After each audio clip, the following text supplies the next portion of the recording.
Jake Morrison stood in the center of the massive chamber. The walls curved high above his head, made of some strange blue metal that seemed to glow from within. Around him sat the 12 most powerful species in the galaxy. Each one looked different from the others. Some had scales, others had fur, and a few looked like living crystals. They all had one thing in common, though. They were all staring at him with cold, unfriendly eyes. The human ambassador kept his back straight and his hands at his sides. He had been expecting this day for months. Earth had been pushing the limits of what the Galactic Council would allow. They had built colonies on worlds the Council said were off limits. They had explored systems that were supposed to be restricted. Most recently, they had started changing the atmosphere of 3 planets to make them suitable for human life. The speaker of the council was a being called Vex Thari. It looked like a giant crystal that had learned to walk on 2 legs. When it spoke, its voice came from speakers built into the walls around the chamber. The sound was cold and emotionless, like a computer trying to pretend it was alive. Ambassador Morrison, the crystal being said, "You stand here representing the species known as humans. Your people have been members of this council for 23 of your Earth years.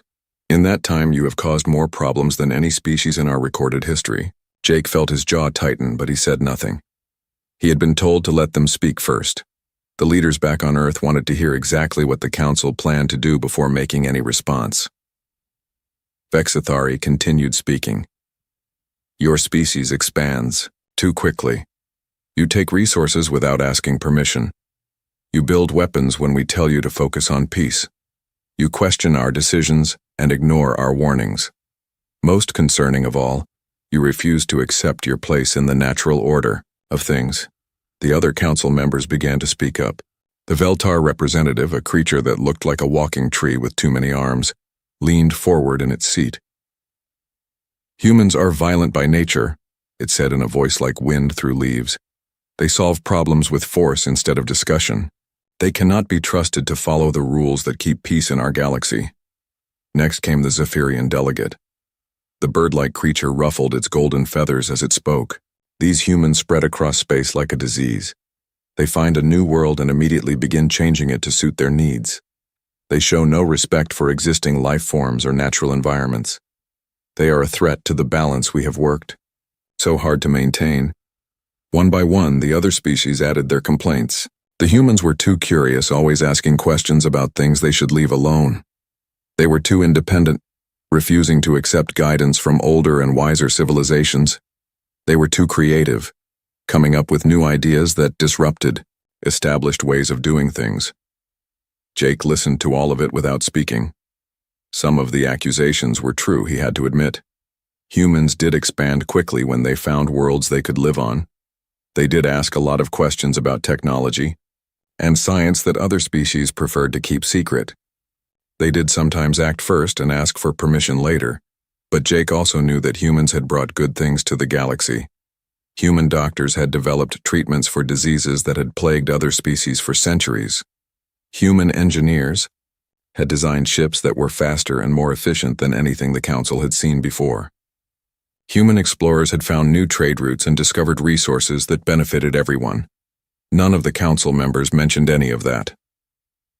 Finally, Vex Thari spoke again. "We have reached our decision. The species known as humans will be expelled from the Galactic Council effective immediately. All trade agreements between human worlds and council members are cancelled. All technology sharing programs are ended. All human vessels are banned from entering council space." The crystal being paused, letting the words sink in. "Furthermore, any species that chooses to maintain contact with humans will face sanctions from this council. We advise all civilized governments to treat human space as a quarantine zone." Jake felt like he had been punched in the stomach. He had expected punishment, maybe restrictions on human expansion or limits on their military, but complete expulsion from galactic society was worse than anyone back on Earth had imagined. "You're making a mistake," Jake said, finally breaking his silence. "Humans have contributed more to galactic science and medicine in 20 years than some species have in centuries. We're not your enemies." The Keeper representative, an ancient being that looked like it was made of flowing water, spoke in a voice like distant thunder. Your contributions are noted but irrelevant. Your species lacks the wisdom to use power responsibly. You are too young, too aggressive, and too unpredictable to remain part of civilized society. We've followed council law, Jake protested. The colonies we built were on worlds that showed no signs of intelligent life. The territories we explored were marked as open space on your own charts. You followed the letter of our laws while ignoring their spirit, Vexathari replied. You found loopholes and exploited them. You pushed boundaries constantly, testing our patience. A truly civilized species would have shown restraint. Jake looked around the chamber one more time. Some of the council members looked uncomfortable with the decision, but none of them spoke up to defend humanity. Even the species that had worked closely with humans in the past remained silent. Security guards began moving toward Jake. They were members of different species, all armed with weapons that could stun or kill depending on the setting. The message was clear. It was time for him to leave. As the guards escorted him from the chamber, Jake caught sight of Captain Lisa Hayes through a window. She was waiting by their ship, the Defiance, along with the rest of the human delegation. Her expression was calm, but Jake could see the anger in her eyes. She had heard everything through the communication link. The walk to the ship felt like it took forever. Other species in the corridors stepped aside as the humans passed. Some looked sympathetic, others seemed relieved. A few appeared frightened, as if being near humans might somehow contaminate them. Once aboard the Defiance, Jake finally allowed himself to show emotion. He slammed his fist against the wall of the ship's corridor, leaving a dent in the metal. "Sir?" Captain Hayes asked quietly. "They threw us out," Jake said. "Complete expulsion. No trade, no contact, no access to council space. They want to pretend we don't exist," Lisa nodded slowly. "Orders from Earth?" Jake activated his communication device and waited for the quantum signal to reach home. When President Kate Sullivan's face appeared on the screen, she looked tired but determined. "We heard everything," the president said. "The whole planet heard everything. We're not going to beg them to take us back." "What are your orders, Madam President?" Jake asked. Sullivan was quiet for a moment, then smiled. It was not a friendly smile. "Come home, Ambassador. We have work to do. If the Council thinks humans can't survive without them, they're about to learn how wrong they are." 6 months had passed since the Council threw humanity out of galactic society. The alien leaders expected human civilization to collapse within weeks. They thought humans would panic without access to advanced technology and interstellar trade. They were wrong. Captain Tony Garcia floated in the zero-gravity chamber of his exploration ship, the Pioneer. Through the main viewing window, he could see something that made his heart race with excitement. Spread out before him was the largest asteroid field he had ever encountered. The rocks contained metals and minerals that Earth needed desperately.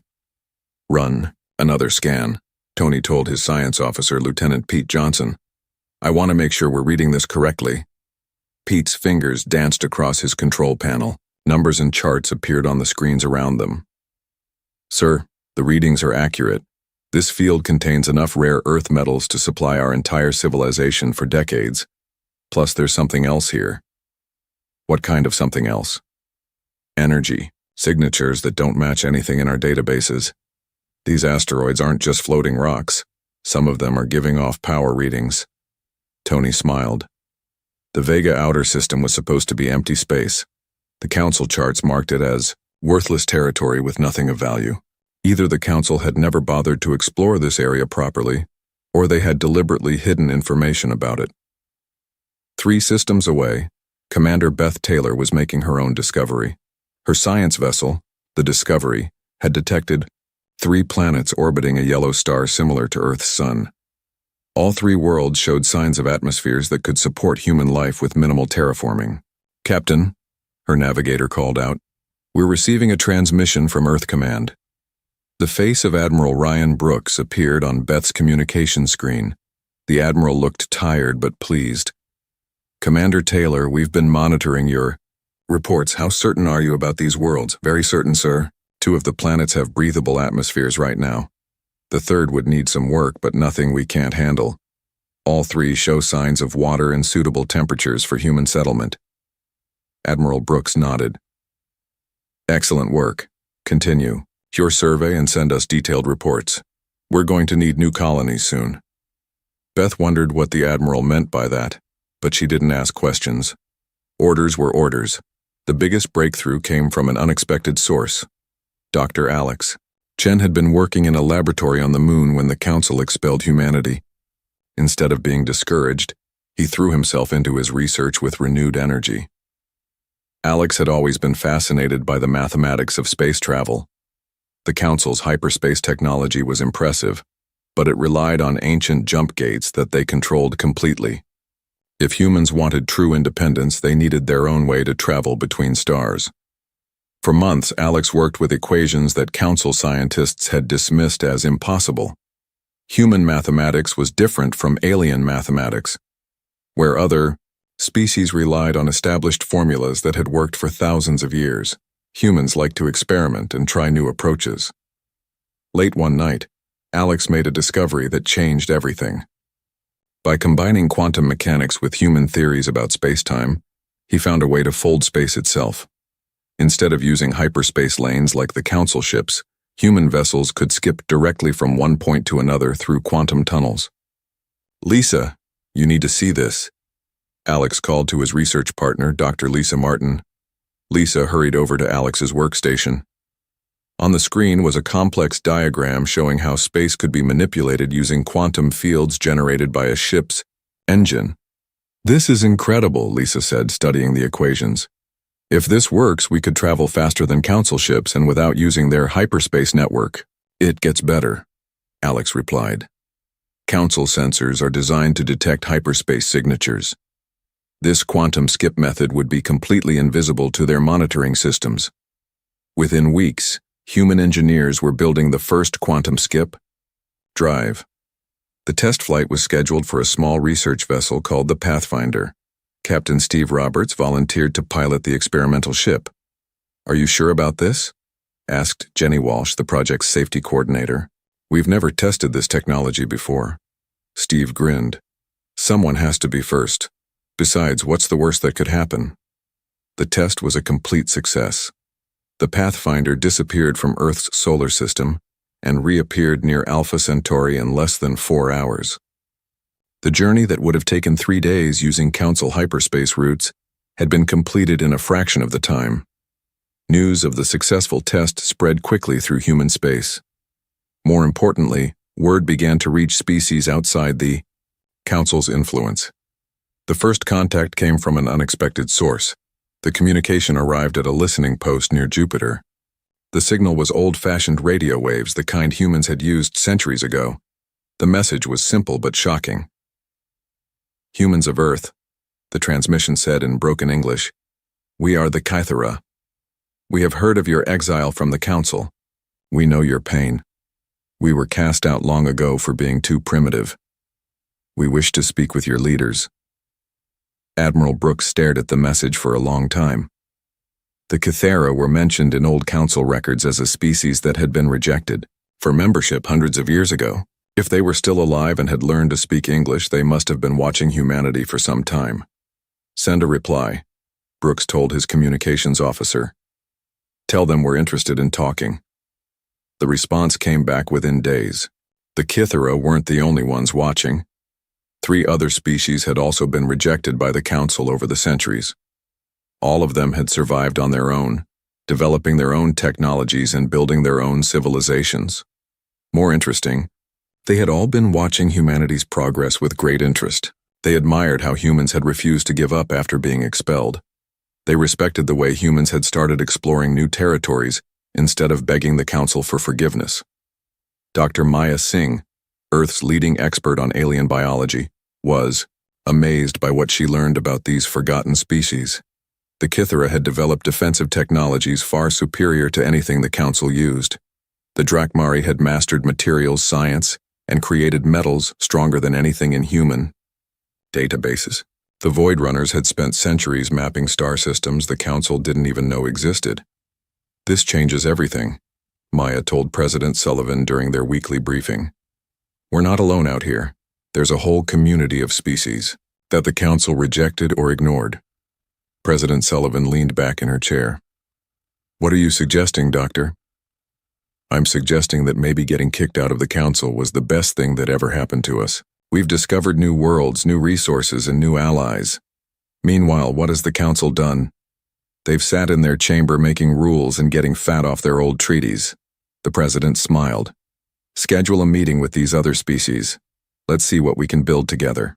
As news of the potential alliance spread through human space, something interesting happened on council worlds. Citizens began asking questions about the species their leaders had rejected. If humans could find valuable resources and develop new technologies in just 6 months, what else might the council be missing?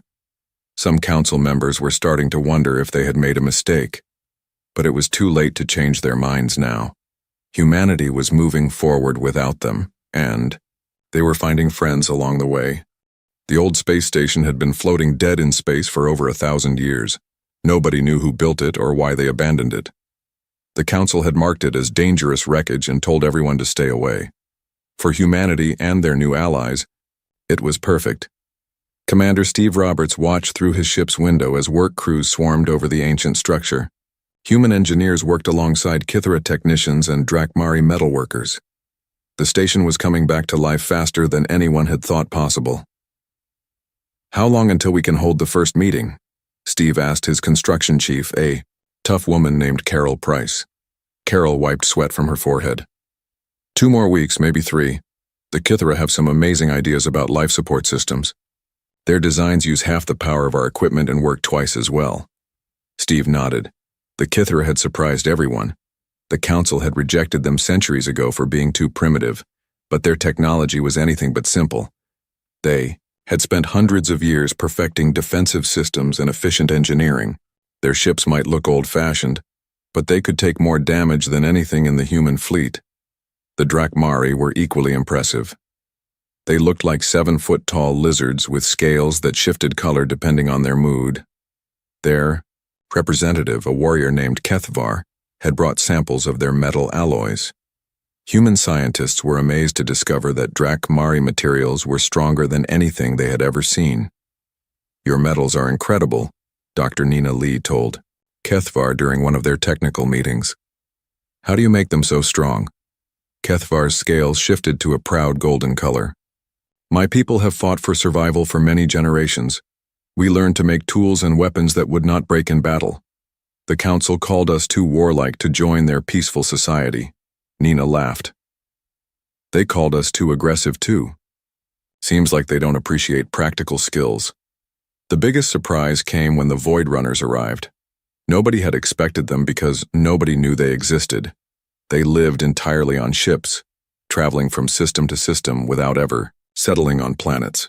Their vessels were works of art, built from materials harvested from dead stars and powered by energy collected from solar winds.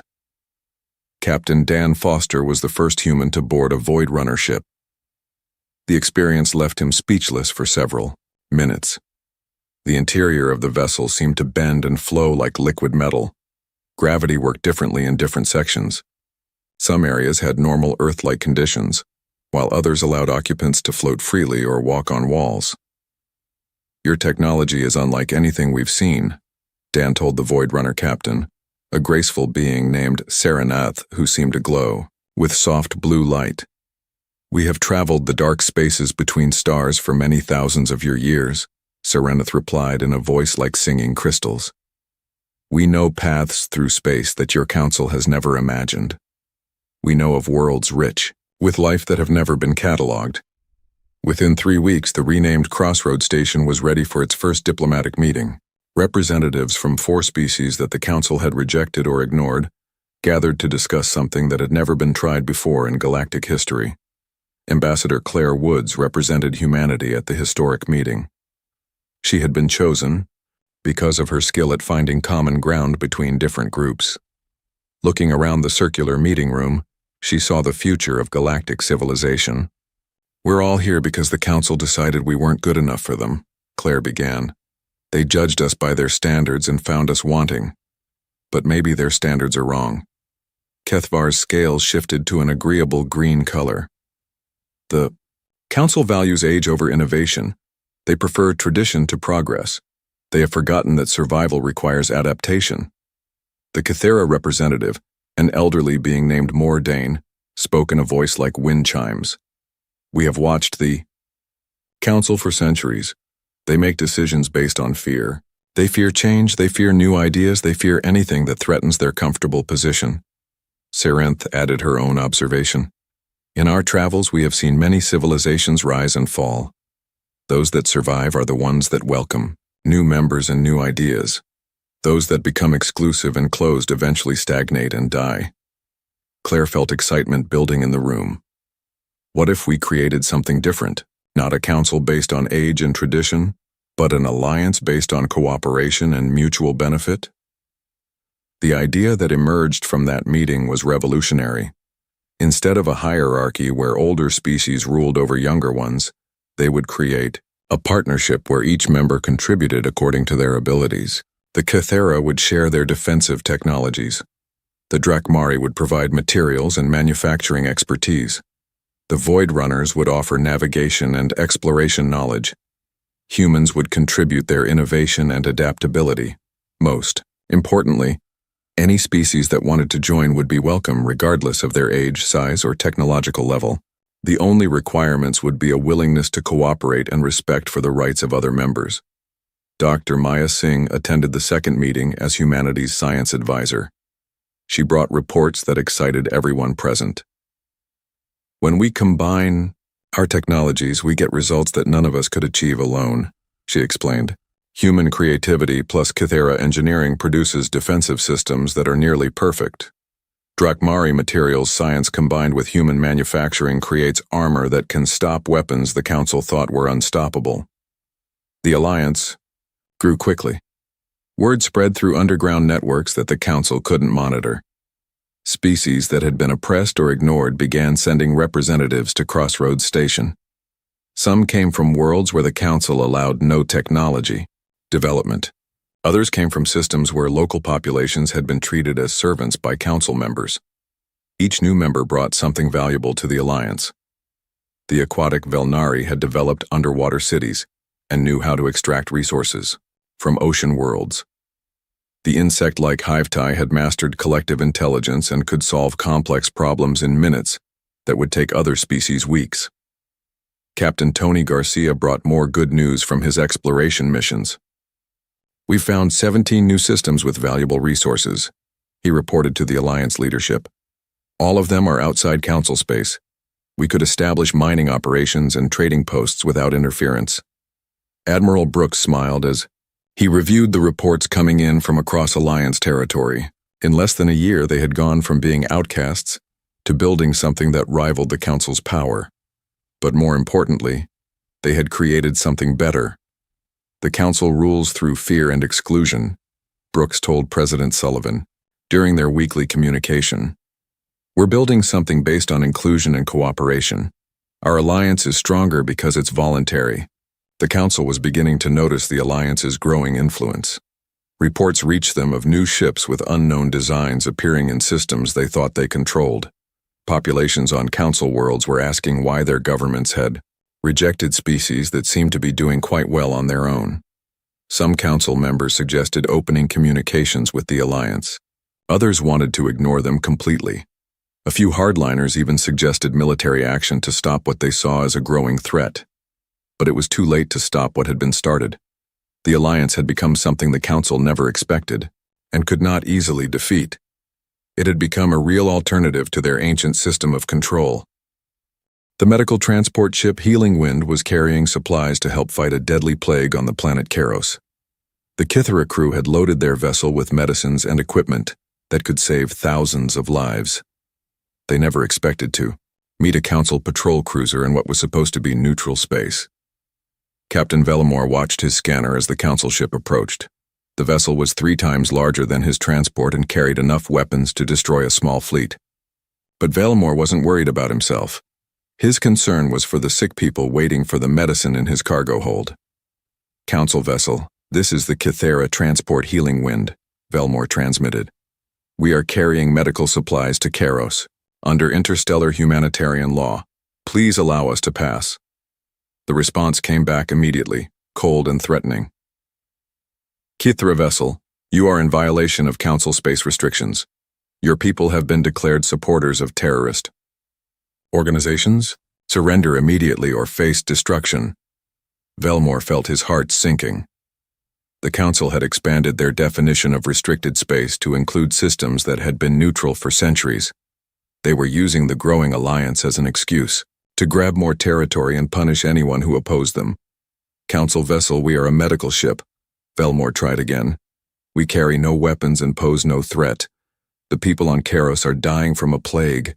Our medicine could save their lives. Your medical mission is irrelevant, came the reply. All Alliance supporters are enemies of galactic peace. You have 30 seconds to surrender. What happened next shocked the galaxy. Instead of surrendering, the healing wind tried to run. The unarmed medical transport activated its engines and attempted to reach the safety of Keros space. The Council cruiser opened fire without warning, destroying the ship and killing everyone aboard. The news reached Alliance headquarters within hours. General Rick Thompson had been expecting something like this for weeks. Council ships had been getting more aggressive and their patrols had been entering neutral space more often. But attacking a medical ship crossed a line that couldn't be ignored. They murdered medical personnel carrying supplies to plague victims, Rick told the Alliance leadership during an emergency meeting. This isn't about territory anymore. The Council has declared war on anyone who won't bow to their authority. President Sullivan's face appeared on the communication screen from Earth. Her expression was grim but determined. General Thompson, you have authorization to respond. Show them that we won't tolerate attacks on innocent civilians. Rick had been planning for this moment for months. Alliance forces were scattered across dozens of systems, but they had been training together and sharing intelligence. More importantly, they had been developing new tactics that took advantage of their technological advantages. The first strike came 12 hours after the healing wind was destroyed.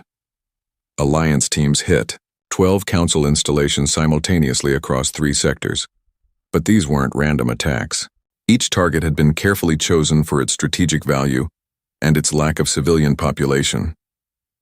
Captain Lisa Hayes led the assault on Council Station Beta 7, a military supply depot in the Rigel system. Her ship, the Defiance, used its quantum skip drive to appear directly behind the station's defenses. The Council guards never saw them coming. This is Captain Hayes of the Independent Systems Alliance, Lisa transmitted to the station. You have 60 seconds to evacuate all civilian personnel. We are not here to hurt innocent people. The station commander was too shocked to respond immediately. Alliance ships were supposed to be banned from Council space. How had they gotten past the patrol ships and sensor networks? Lisa's boarding teams moved with precision and discipline. They disabled the station's weapons and secured the command center without firing a shot. When they found Council personnel, they were treated with respect and given medical attention if needed. Why aren't you killing us? Asked the station commander, a nervous Veltar named Speakwill. Because we're not monsters, replied Sergeant Mike Turner, leader of the boarding team. We're here to send a message, not to murder people. The same scene played out across all 12 targeted installations. Alliance forces captured their objectives with minimal violence and treated prisoners according to strict rules of conduct. Wounded Council soldiers received the same medical care as Alliance troops. This behavior confused the Council leadership completely. They had expected brutal attacks by savage species who didn't understand civilized warfare. Instead, they found themselves dealing with forces that seemed more concerned with protecting civilians than with winning battles. The Battle of Kepler Station became the turning point of the war. Council intelligence had detected Alliance fleet movements and predicted a major attack. They assembled their largest battle group in decades to crush what they assumed would be a desperate assault. Admiral Hextral commanded the Council fleet from his flagship, the Eternal Dominion. He had fought in dozens of battles over his long career and had never been defeated. The Alliance forces approaching his position were outnumbered 3-1. Prepare to demonstrate the price of rebellion, Hextral told his captains. These primitive species need to learn that the Council's authority cannot be challenged. But the Alliance had advantages the Council had never encountered. Dr. Nina Lee's electronic warfare teams had been intercepting Council communications for weeks. They knew exactly when and where the Council fleet would be waiting. Commander Beth? Taylor led the Alliance attack using tactics that the Council had never seen before. Instead of a direct assault, Alliance ships used quantum skip drives to appear all around the Council fleet. The enemy found themselves surrounded before they realized the battle had started. Council vessels, this is Commander Taylor of the Alliance fleet, Beth transmitted. We have you surrounded. Surrender now and your crews will be treated with respect. Admiral Hextrawl couldn't believe what his sensors were showing. The Alliance fleet had somehow bypassed all his scouts in defensive positions. Their ships were using drive technology that didn't appear in any Council database. The battle lasted 6 hours. When it was over, the entire Council fleet had been captured or disabled. Not a single ship had been destroyed, and casualties on both sides were minimal. The Alliance had proven they could defeat the Council's best forces without resorting to the brutality that Council propaganda claimed was inevitable. But the real shock came after the battle. Instead of claiming Kepler Station for themselves, Alliance forces helped evacuate civilians and established a neutral zone for humanitarian aid. They treated captured Council personnel better than the Council often treated its own citizens. News of the Alliance's conduct in battle spread quickly through Council space. Populations that had been told the Alliance was full of savage terrorists began to question their governments. If these species were so dangerous, why did they go out of their way to avoid civilian casualties? If they were so primitive, how had they defeated the Council's finest fleet? The most disturbing questions came from Council military personnel who had been captured and released. They reported being treated with dignity and respect by their captors. Alliance medical teams had treated their wounds. Alliance officers had shared their food and provided comfortable quarters. They fought like professionals, reported one captured Council captain. Better than professionals. They fought like people who actually cared about the rules of war. The Council leadership held emergency sessions to discuss how to respond to this unexpected development.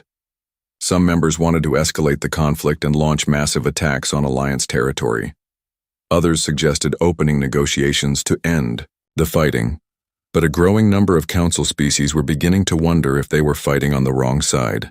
The Alliance seemed to represent everything the Council claimed to value: cooperation, respect for life, and protection of the innocent. For the first time in galactic history, the Council's authority was being questioned not just by rebels and outcasts, but by its own member species.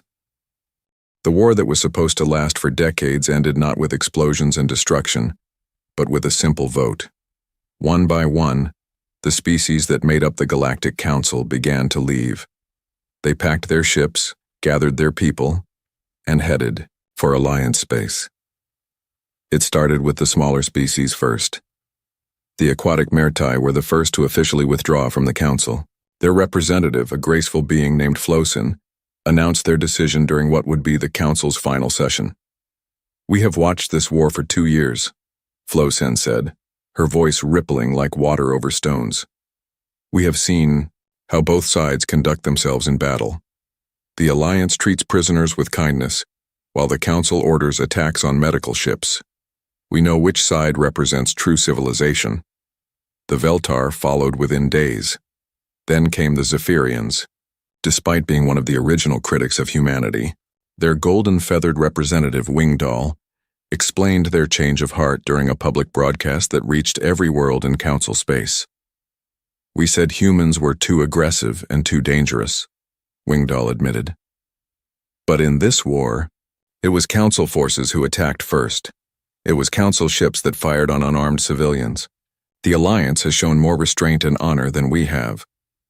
The turning point came when the Ancient Keepers requested a meeting with Alliance leadership. These beings were older than any other known species. They had watched civilizations rise and fall for millions of years. Their opinion carried weight throughout the galaxy. Ambassador Helen Ross represented the Alliance at the historic meeting on the neutral world of Haven. The planet had declared independence from both sides early in the war and had become a refuge for civilians fleeing the conflict. Keeper Eldest Zarthul was ancient beyond imagination. Its crystalline body pulsed with soft light as it communicated through harmonic frequencies that the translation computers could barely interpret. "We have observed your species and your alliance for these past years." Zarthol's translated words echoed through the meeting chamber. "We have watched how you conduct war and how you treat those you defeat. We have seen how you welcome new members and share your knowledge freely." Helen waited respectfully for the ancient being to continue. "In our long existence, we have learned that true civilization is not measured by the age of a species or the power of their weapons. It is measured by how they treat those they consider lesser. In this, humanity and its allies have shown wisdom that we had forgotten." The Keeper's statement was broadcast across the galaxy. Within weeks, 3 more council species had joined the alliance. The Drakmari homeworld officially requested membership, bringing their entire military fleet with them. The insect-like, hive-tie colonies voted unanimously to leave the council. Even species that stayed neutral began asking difficult questions about their governments. Why had the council rejected so many potentially valuable members? Why had they chosen war over negotiation? Why did their enemies seem more interested in protecting civilians than their own forces did? President Sullivan watched the reports coming in from across Alliance space with amazement. What had started as humanity's exile from galactic society had become the foundation for something completely new. "Admiral Brooks," she said during their weekly meeting, "do you remember what they said when they kicked us out? They said we were too young and too dangerous to be part of civilized society." Admiral Brooks, now serving as the Alliance's first elected president, smiled. They were half right. We were dangerous to their way of thinking.